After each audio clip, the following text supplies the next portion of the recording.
आबा नमस्कार. काय नाव तुमचं? सुदाम प्रभाकर हांडे. सुदाम प्रभाकर हांडे. आता आपल्या राज्याचे उपमुख्यमंत्री अजितदादा पवार निधन झालं दादांचं. काय भावना आहेत तुमच्या दादांबद्दल? काय वाटतं? दादा एकदम भारी होते. दादा आपल्या गावात नव्हते आले का पिंपवंडी मध्ये. दादा म्हणजे दादाच होते. ती कोणतीही कामं घेऊन गेलं तर ते हे नव्हतं करत. दादा भारी होते. असा नेता होणे नेता नाही मिळायचा आता आपल्याला असा लवकर. महाराष्ट्रासाठी तरी नाहीच. नुकसान झालं महाराष्ट्राचं. मग नुकसान झालं म्हणजे भारी नुकसान झाले. काय बाबा दादांना काय श्रद्धांजली व्हाल तुम्ही? काय आता दादांना आता पुढचं जगात सगळं चांगलं हो. बाकी काय तर आता जिल्हा परिषद पंचायत समितीच्या निवडणुका लागल्यात. काय परिस्थिती राहील? काय वातावरण राहील? काय आता सांगतात लोकांच्या मनातलं काही सांगता नाही. पण दादा जर असते तर एक नंबर मध्ये दादाने इथं मिटिंग घेतल्या त्या.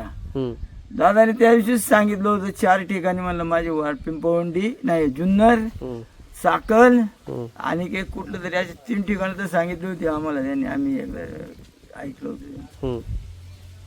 म्हणजे चाकण मध्ये कमीत कमी जवळजवळ 16 वार्ड होते. तसं जुन्नर मध्ये पण 16 वार्ड आहेत. पण आता दादा गेल्यानंतर जुन्नर तालुक्यात काय परिस्थिती राहील? आता जुन्नर तालुक्यात आता येत राहणार ना राष्ट्रवादीची हवा. आता आमदार काय करतो त्याच्यावर पण आहे ना. आमदार पण शरद दादा आहे ना. पण इथं काय राष्ट्रवादीची सीट येतील का? येतील. राष्ट्रवादी पहिल्यापासून चालते आपल्या इकडं. आपले हे नव्हते का बेनके साहेब नव्हते का पहिले मुख्यमंत्री? तर हा जो आळे पिंपळवंडी जिल्हा परिषद गट आहे इथं काय परिस्थिती राहील? राष्ट्रवादी शिवसेना? शिवसेनेची तर नाहीच जास्ती, पण राष्ट्रवादीचे लोक जास्ती आहेत आपली. राष्ट्रवादीचं सीट लागेल शिवसेनेचं लागेल? तुम्हाला काय अंदाज वाटतो? आता काय होते अटीतटीची लढत होईल दोघांमध्ये.